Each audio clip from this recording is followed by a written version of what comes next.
അപ്പോൾ നമ്മുടെ കൂടെ ഉള്ളത് കഴിഞ്ഞ എസ്.ഐയുടെ പരീക്ഷയ്ക്ക് നമുക്ക് 3ാമത്തെ റാങ്ക് നമുക്ക് ആംഡ് പോലീസ് വിഭാഗത്തിൽ നമുക്ക് നേടുന്ന അഭിജിത്ത് കെ ആണ്. അതുപോലെ സിവിലിൽ 9ാമത്തെ റാങ്ക് നമുക്കുണ്ട്. അപ്പോൾ അഭിജിത്ത് എന്ന് വെച്ച് കഴിഞ്ഞാൽ നമ്മൾ എന്താണ് വർക്കിംഗ് ആയിട്ടുള്ള വ്യക്തിയാണ്. അപ്പോൾ രാത്രിയിലൊക്കെ വന്ന് ജോലി കഴിഞ്ഞത് ആ ക്ഷീണിച്ചൊക്കെ ഇരുന്നാണ് അഭിജിത്ത് പഠിക്കുന്നത്. അപ്പോൾ നമുക്ക് അഭിജിത്തിൻ്റെ അടുത്ത് ആ ഒരു എസ്.ഐയുടെ ആ ഒരു പരീക്ഷയുടെ പ്രിപ്പറേഷനും കാര്യങ്ങളൊക്കെ എങ്ങനെയായിരുന്നു എന്നുള്ള അഭിജിത്ത് എങ്ങനെയായിരുന്നു പ്രിപ്പറേഷൻസ്? സാർ, ഞാനിപ്പോ ഈ ഒരു 3ാം റാങ്കിൽ ഇങ്ങനെ നിൽക്കുകയാണെങ്കിലും അതിന്റെ പിന്നില് ഞാൻ തോറ്റുപോയ കുറെ പരീക്ഷകളും അല്ലെങ്കിൽ ലിസ്റ്റിലൊന്നും ഇടം കിട്ടാതെ പോയ ജോലികളുണ്ട്. എന്റെ കഴിഞ്ഞ എസ്.ഐ ലിസ്റ്റ് ആണെങ്കിൽ പോലും ജസ്റ്റ് ഒരു മാർജിനിലാണ് എനിക്ക് മിസ്സായത്. അപ്പൊ അതിനുശേഷം വീണ്ടും ഒരു പ്രിപ്പറേഷൻ തുടങ്ങാൻ എനിക്ക് ധൈര്യം തന്നത് സൈലമാണ്. സൈലത്തിന്റെ ലോഗോയിലുള്ള പച്ചപ്പ് ഞാൻ എന്റെ പ്രതീക്ഷയുടെ അവസാനത്തെ പച്ചപ്പായിട്ട് കണ്ടതാണ്. പ്രിലിംസ് റിസൾട്ട് വന്നതിന് ശേഷമാണ് പ്രിപ്പറേഷൻ തുടങ്ങുന്നത്. പിന്നീടുള്ള ഒരു 56 ദിവസങ്ങളിൽ രാവിലെ മുതൽ രാത്രി വരെ സൈലം തന്നെയായിരുന്നു ജീവിതം. ഞാൻ ഒരു ലീവ് എടുത്തിട്ടുണ്ടായിരുന്നു മെയിൻ എക്സാമിന് വേണ്ടിയിട്ട്. സാറിന്റെ കോൺസ്റ്റിറ്റ്യൂഷൻ ക്ലാസ് ഒക്കെ അടിപൊളിയായിരുന്നു. ഒരു പ്രാവശ്യം നമുക്ക് കേട്ട് കഴിഞ്ഞാൽ പിന്നെ അതിൽ എക്സ്ട്രാ ഒന്നും നോക്കേണ്ടി വരില്ല. അങ്ങനെ ഒരുപാട് കഷ്ടപ്പെട്ടിട്ടുണ്ട്. ജോലിക്ക് പോയിട്ട് 9 to 6 ജോബായിരിക്കും. അപ്പൊ അത് കഴിഞ്ഞു വന്നിട്ട് രാത്രികളിൽ കുറെ കാലമായിട്ട് ഉറക്കൊന്നും മര്യാദക്ക് ഉണ്ടായിട്ടില്ല. രാവിലെ 3 മണി 4 മണി വരെ പഠിക്കാം. ഈ ക്ലാസ് ഞാൻ ഒരുപാട് വർക്കിംഗ് ആയതുകൊണ്ട് തന്നെ ക്ലാസ് ലൈവ് ഒന്നും കാണാൻ പറ്റിയിട്ടില്ല. അപ്പോ 2 സ്പീഡിലും അങ്ങനെയായിട്ട് ഒരു ദിവസം തന്നെ രാവിലെ മുതൽ വൈകുന്നേരം വരെ ക്ലാസ്സും നോട്ട്സും അങ്ങനെയൊക്കെ ആയിട്ട് സൈലം ഒരുപാട് ഹെൽപ്പ് ചെയ്തിട്ടുണ്ട്. അപ്പോ ആ ഒരു 56 ദിവസം അല്ലേ, 56 ദിവസമാണ് ജീവിതം മാറ്റിമറിച്ചത് എന്ന് നമുക്ക് പറയാം. ഓരോ നിമിഷം വിലപ്പെട്ടതാണ്. ഈ 56 ദിവസം ശരിക്കും എന്ത് ചെയ്തു? ശരിക്കും പഠിച്ചു. കാരണം എന്റെ ലൈഫിൽ എനിക്ക് ഇഷ്ടപ്പെട്ട പല കാര്യങ്ങളും ഞാൻ മാറ്റി വെച്ചു. സോഷ്യൽ മീഡിയ കംപ്ലീറ്റ്ലി അവോയ്ഡ് ചെയ്തു. ഇതെന്റെ ലാസ്റ്റ് ചാൻസ് ആണ്. ഇതവണ എന്തായാലും കേരളത്തോളം തൂക്കണം. അതാണ് മനസ്സിലുറപ്പിച്ചത്. കഴിഞ്ഞ പ്രാവശ്യം കുറച്ചൊരു മാർജിനിലാണ് മിസ്സായത്. അപ്പോ 56 ദിവസം പിന്നീട് ഇനിയിപ്പോ ഇത് കിട്ടിയില്ലെങ്കിൽ പോട്ടെ, പക്ഷെ നമ്മൾ പരിശ്രമിക്കാത്തതിന്റെ പേരിൽ ഒരു റിഗ്രറ്റ് ലൈഫിൽ ഒരിക്കലും തോന്നാൻ പാടില്ല എന്നുള്ള രീതിയിൽ ഭയങ്കരമായിട്ട് പഠിച്ചു. ഭയങ്കര അടിപൊളി ഫാക്കൽറ്റീസ് ആയിരുന്നു. ഞാൻ ആദ്യമായിട്ട് സൈലം ആ സമയത്ത് എടുക്കുന്നത്. അപ്പൊ സ്പെഷ്യൽ ടോപ്പിക് ഒരു പ്രാവശ്യം കണ്ടാൽ തന്നെ മൈൻഡിലിരിക്കും. അങ്ങനെ സൈലം ഒരുപാട് ഹെൽപ്പ് ചെയ്തിട്ടുണ്ട്. അതായത് നമ്മള് ചുരുക്കം പറയുകയാണെങ്കിൽ അഭിജിത്ത് സോഷ്യൽ മീഡിയയിലൊക്കെ കിടന്ന് പൂന്ത് വിളയാടിയുന്ന ഒരു വ്യക്തി. ആ സോഷ്യൽ മീഡിയ എല്ലാം ഉപേക്ഷിച്ച് ഏറ്റവും ഇഷ്ടപ്പെട്ട കാര്യങ്ങളെല്ലാം ഉപേക്ഷിച്ച് ആ ഒരു റാങ്ക് നേടിയെടുക്കുക എന്ന ദൃഢനിശ്ചയം മനസ്സിൽ ഉറപ്പിച്ച് കിട്ടുന്നെങ്കിൽ കിട്ടട്ടെ, പക്ഷെ പരിശ്രമിച്ചിട്ട് പോകുന്നതിന് കുഴപ്പമില്ല. അപ്പൊ നമ്മളെ അടുത്തൊരു എസ്.ഐയുടെ പരീക്ഷ നമ്മുടെ കുട്ടികൾ അടുത്ത ആഴ്ചയായിട്ടൊക്കെ എഴുതാൻ പോവാണ്. അപ്പൊ അവരോട് അഭിജിത്തിന് എന്താണ് പറയാനുള്ളത്? നമുക്കിത് കിട്ടും. എന്നെ പോലെ സാധാരണ ഒരു ബാക്ക്ഗ്രൗണ്ടിൽ നിന്ന് ഒരാള് ആ പറയത്തക്ക പ്രിവിലേജുകളൊന്നും ഇല്ലാത്ത വർക്കിംഗ് ടൈമിൽ പോയി മാത്രം പഠിച്ചുകൊണ്ടിരുന്ന ഒരാൾക്ക് ഇത് സാധിക്കുന്നുണ്ടെങ്കിൽ ഏതൊരാൾക്കും കിട്ടും. നമുക്ക് അതിനു വേണ്ടിയിട്ടുള്ള ഡെഡിക്കേഷൻ ആണ്. നമ്മൾ ഇതും കൊണ്ടേ തിരിച്ചു പോരും. എക്സാംസ് ഒരുപാട് വരുന്നുണ്ട്. ഏതെങ്കിലും ഒന്ന് കിട്ടുക എന്നുള്ളതല്ല. ഒരു എക്സാം ടാർഗറ്റ് ചെയ്തിട്ട് അത് കിട്ടിയിട്ട് പോരുന്ന രീതിയിൽ സിസ്റ്റമാറ്റിക് ആയിട്ട് പഠിച്ചു കഴിഞ്ഞാൽ നമുക്ക് കിട്ടും. അതിന് എന്റെ കാര്യത്തിൽ സത്യമാകുന്നത് വരെ ഈ പൗലോക്കെ പറഞ്ഞ പോലെ നമ്മളൊരു കാര്യം ആഗ്രഹിച്ചു കഴിഞ്ഞാൽ അത് എന്റെ കാര്യത്തിൽ സത്യമാകുന്നത് വരെ ഞാനും വിചാരിച്ചത് അത് വെറും ഒരു കോട്ടാണെന്നുള്ളതാണ്. പക്ഷെ നമ്മൾ ആത്മാർത്ഥമായിട്ട് അതിനെ ഇറങ്ങി കഴിഞ്ഞാൽ ഉറപ്പായിട്ട് നമുക്ക് അത് ഞാൻ എക്സാമ്പിൾ ആണ് അതിന്. അപ്പൊ എനിക്കിത് ഉറപ്പായിട്ടും പറയാൻ പറ്റും. നമുക്ക് അങ്ങനെ ഒരു ഇത് നമ്മൾ എയിം ഉണ്ടെങ്കിൽ ഉറപ്പായിട്ടും നമുക്ക് ഇത് ക്രാക്ക് ചെയ്യാൻ പറ്റും. ഈ ഒരു 3ാമത്തെ റാങ്ക് പ്രതീക്ഷിച്ചില്ല? ഇല്ല, ഞാനൊരു ബിലോ 50 പ്രതീക്ഷിച്ചിട്ടുണ്ടായിരുന്നു. സിവിലിൽ ബിലോ 50 പ്രതീക്ഷിച്ചിട്ടുണ്ടായിരുന്നു. പിന്നെ നമുക്ക് ഇതിനകത്ത് ഫിസിക്കലൊക്കെ ഉണ്ട്. ഫിസിക്കലിനൊക്കെ എങ്ങനെയായിരുന്നു പ്രിപ്പറേഷൻ? ഫിസിക്കലി പറഞ്ഞ പോലെ ജോലിക്ക് പോകും. രാവിലെ 5 മണിക്ക് എണീറ്റ് മഴയാണെങ്കിലും മഞ്ഞാണെങ്കിലും തണുപ്പാണെങ്കിലും ഗ്രൗണ്ടിൽ പോകണം. അത് കഴിഞ്ഞ് 9 മണിയാകുമ്പോൾ ജോലിക്ക് കയറണം. പിന്നെ രാത്രി വന്നിരുന്ന് വീണ്ടും പഠിക്കണം. ഇതൊരു സൈക്കിളായിരുന്നു കുറെ കാലങ്ങളായിട്ട്. പറഞ്ഞു കഴിഞ്ഞാൽ ഈ ഒരു റിസൾട്ട് വന്ന് ഇപ്പൊ ഈ ഒരു 1-2 മാസമായിട്ടാണ് ഞാനൊന്ന് സമാധാനമായിട്ട് ഇരിക്കുന്നത്. ബാക്കിയുള്ള സമയം മൊത്തം ഓട്ടം തന്നെയായിരുന്നു. കഴിഞ്ഞ ദിവസത്തേക്ക് ഇതുപോലെ ഫിസിക്കൽ ഇന്റർവ്യൂ, അതിന്റെ ഇന്റർവ്യൂ ഒക്കെ കംപ്ലീറ്റ്ലി ജോലിന്റെ സമയത്ത് തന്നെയായിരുന്നു. അപ്പൊ എനിക്ക് ഇപ്പൊ ഓർമ്മ വരുന്നത് വെച്ചാൽ എനിക്കൊരു കാര്യം പറയാനുള്ളത്, അവിടെ എന്റെ കണ്ണ് ചെറുതായിട്ട് പറയുന്നുണ്ട്.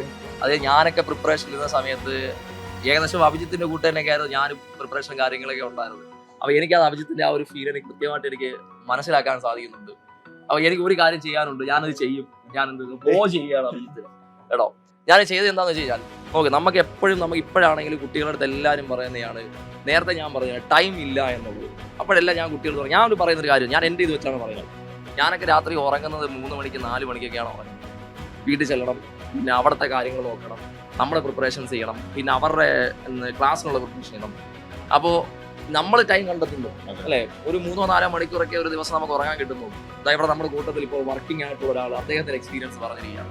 അപ്പോൾ നമ്മുടെ കുട്ടികൾക്കും ഇതെന്താണ്, നിങ്ങൾ ഇതൊക്കെ പ്രാക്ടിക്കലായിട്ട് ലൈഫിൽ കൊണ്ടുവരികയാണ് എന്നുണ്ടെങ്കിൽ ചെയ്തെടുക്കാൻ പറ്റുന്ന ഒരു കാര്യം തന്നെയുള്ളൂ അല്ലേ? അപ്പോൾ അഭിജിത്ത് എന്തായാലും എസ്.ഐ ആയിട്ട് ഇനിയിപ്പോൾ സർവീസിലേക്ക് കയറാൻ പോവുകയാണ്. പോലീസിന്റെ ഇനിയും ഉന്നത തലങ്ങളിലേക്ക് എത്തട്ടെ. എസ്.ഐയിൽ മാത്രം ഒതുങ്ങി നിൽക്കാതെ ഉന്നത തലങ്ങളിലേക്ക് എത്തട്ടെ എന്ന് ആത്മാർത്ഥമായിട്ട് ആശംസിച്ചുകൊള്ളുന്നു. Okay, thank you. അപ്പോൾ നമ്മുടെ കൂടെ ഉള്ളത് റിജുൽ വി.കെ ആണ്. കഴിഞ്ഞ നമ്മുടെ എസ്.ഐയുടെ പരീക്ഷയിൽ ആംഡിൽ 8ാമത്തെ റാങ്കും എക്സിക്യൂട്ടീവ് ആണ് 15ാമത്തെ റാങ്ക് നേടിയ വ്യക്തിയാണ്. അപ്പോൾ റാങ്ക് കിട്ടിയതിന് ശേഷം ഞാൻ റിജുലിനെ വിളിച്ച് സംസാരിച്ചത് റിജുൽ ആ ഒരു സന്തോഷം കാര്യങ്ങൾ പറഞ്ഞു. അപ്പോൾ റിജുൽ പറഞ്ഞൊരു കാര്യമാണ്, സാർ നമുക്കും ഇനി ഒരു സക്സസ് മീറ്റ് വെക്കണമെന്ന് പറഞ്ഞിട്ടുണ്ടായിരുന്നു അല്ലേ? നമ്മൾ സക്സസ് മീറ്റ് വെച്ചു, റിജുലിനെ നേരിട്ട് കാണാൻ പറ്റിയിട്ടുണ്ട്. അപ്പോൾ റിജുൽ ഓൾറെഡി സർവീസിലുള്ള ആളാണ് അല്ലേ? നമ്മൾ നേരത്തെ നമ്മൾ അഭിഷേകിനെ ചെയ്തുന്ന അവനും സർവീസിലുള്ള ആൾ തന്നെയാണ്. അപ്പോൾ എങ്ങനെയായിരുന്നു ഈ ജോലി കഴിഞ്ഞ് വന്നിട്ടുള്ള പഠനവും കാര്യങ്ങളൊക്കെ എങ്ങനെയാണ്? കൂടുതൽ ഞാൻ ഓൺലൈൻ പ്ലാറ്റ്ഫോമാണ് യൂസ് ചെയ്തിരുന്നത്. നമ്മുടെ ജോലിക്കിടയിലും സമയം ഒരുപാട് ഫ്രീ ടൈം കിട്ടുന്ന സമയങ്ങളിലൊക്കെ കൂടുതലും പഠിക്കുമായിരുന്നു. പിന്നെ നൈറ്റ് കമ്പൈൻ സ്റ്റഡി, ഒരുപാട് ഫ്രണ്ട്സ് ഉണ്ടായിരുന്നു, അവരുടെ കൂടെ കമ്പൈൻ സ്റ്റഡി രാത്രി ഒരു 7:30 to 12 o'clock വരെയുള്ള കമ്പൈൻ സ്റ്റഡി ഒരു മെയിൻ ഫാക്ടറായിരുന്നു. കൂടുതലും ഈ ഓൺലൈൻ സ്റ്റഡീസ് ആണ് എനിക്ക് ഏറ്റവും കൂടുതൽ ടൈം കൺസ്യൂം ചെയ്യാൻ പറ്റിയത്. അത് കാരണം നമുക്ക് ടൈം പോകാതെ ഒരവസ്ഥ. ഇപ്പം ലൈവ് വീഡിയോ മിസ്സായാലും ഒരു 2x 1.5x ഇട്ട് കണ്ടാൽ ടൈം ലാഭിക്കാൻ പറ്റും. അതൊരു വളരെ ഒരു നല്ലൊരു ഫാക്ടർ. അപ്പോൾ ഓൾറെഡി ഇപ്പോൾ ഫയർ ആൻഡ് റെസ്ക്യൂ ഡിപ്പാർട്ട്മെന്റാണ് വർക്ക് ചെയ്യുന്നത് അല്ലേ? അപ്പോൾ അവിടെ ഉള്ള നമ്മുടെ എന്താണ് കൂടെയുള്ള സഹപ്രവർത്തകർക്കാണെങ്കിലും നമ്മുടെ സീനിയേഴ്സ് ആണെങ്കിലും ഈ SIയിൽ ഇത്ര 8ാമത്തെ റാങ്കൊക്കെ വാങ്ങി എന്ന് അവരുടെ ഭാഗത്തു നിന്നുള്ള എന്തായിരുന്നു ഒരു റെസ്പോൺസ് ഒക്കെ എങ്ങനെയായിരുന്നു? എല്ലാവരും ഭയങ്കര ഹാപ്പി ആയിരുന്നു, അവർ ഭയങ്കര സപ്പോർട്ടായിരുന്നു എല്ലാവരും. ഞാനിപ്പോൾ ആക്ച്വലി ഇതിന്റെ 3ാമത്തെ SI ലിസ്റ്റാണ് ഇത്. 3ാമത്തെ SI ലിസ്റ്റാണ്. ആദ്യം ഫസ്റ്റ് 527 റാങ്ക്, അപ്പോൾ അത് കിട്ടിയില്ല, വേക്കൻസി കുറവായിരുന്നു, കിട്ടിയില്ല. പിന്നെ അടുത്ത XIയിൽ മാർക്ക് കുറയാൻ ഞാൻ ഫിസിക്കലൊന്നും പോയില്ല. പിന്നെ അടുത്താണ് നമ്മുടെ സൈലം വന്നതിന് ശേഷം ഓൺലൈൻ എടുത്തു, പഠിച്ചു, നല്ല റാങ്ക് വന്നു. അപ്പോൾ വീട്ടുകാരൊക്കെയോ?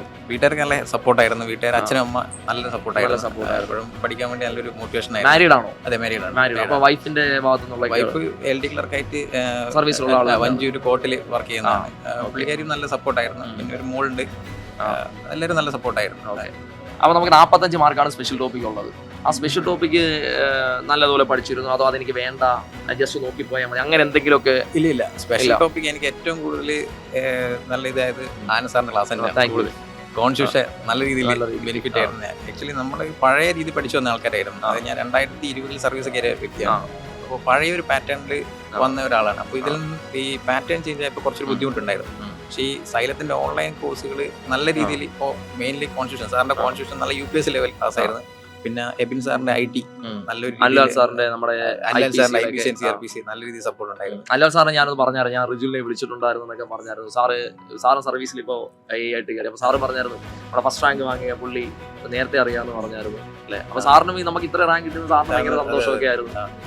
സാറിന്റെ CRPC IPS നല്ല റിവിഷൻ ക്ലാസ് ആയിരുന്നു, നല്ല രീതിയിൽ ചെയ്യാൻ പറ്റും, കാര്യങ്ങൾ കൈകാര്യം ചെയ്യാൻ പറ്റും. അപ്പോൾ നമ്മുടെ അടുത്ത SIയുടെ പരീക്ഷ നടക്കാൻ പോവാണ്, അവരോട് എന്താ പറയുക? അവരോട് ഈ നമ്മുടെ നോർമൽ പഠിത്തം ശരിയാവത്തില്ല SIക്ക്. അതായത് ഒരു ഡിഗ്രി ലെവലിന്റെ ഒരു ഹൈ ലെവൽ പോസ്റ്റാണ് SI. അപ്പോൾ അതിന്റെ രീതിയിൽ ഒരു UPS ലെവൽ പ്രിപ്പറേഷൻ തന്നെ വേണമെന്നാണ് എൻ്റെ ഒരു അഭിപ്രായം. അതായത് നോർമൽ പഠിത്തം പഠിച്ചാൽ ഒരിക്കലും ലിസ്റ്റിൽ വരാൻ പറ്റത്തില്ല. ഡീപ്പ് സ്റ്റഡി ഡീപ്പായിട്ട് വേണം. അതായത് ഇപ്പോൾ നമ്മുടെ ഇപ്പോൾ BNSഉം ഇതൊക്കെയാണ്, BS ഒക്കെയാണ് ഇപ്പോൾ പുതിയ സിലബസിൽ. അതിന്റെ തന്നെ കൂടുതൽ ഇല്യൂസ്ട്രേഷൻ ബെയർ ആക്ട് വെച്ച് പഠിക്കുന്നതായിരിക്കും ഏറ്റവും കൂടുതൽ. നമ്മുടെ ക്ലാസ്സുകൾ അങ്ങനെ തന്നെയാണ്. സാറാണ് BNS എടുക്കുന്നത് ഞാൻ അറിയാം. അപ്പോൾ എന്തായാലും റിജുലെ വളരെ സന്തോഷം, നേരിട്ട് കാണാൻ. നിങ്ങളെല്ലാം നമ്മൾ ഓൺലൈൻ മാത്രമേ കണ്ടിട്ടുള്ളൂ, വളരെ സന്തോഷമുണ്ട്. എന്താ പറയുക, SIയിൽ തന്നെ ഒതുങ്ങി നിൽക്കാതെ ഉയർന്ന തലങ്ങളിലേക്കൊക്കെ പോകണം, നമ്മൾ തന്നെ നിൽക്കരുത്. ഓക്കെ, അപ്പോൾ എല്ലാവിധ ആശംസകളും.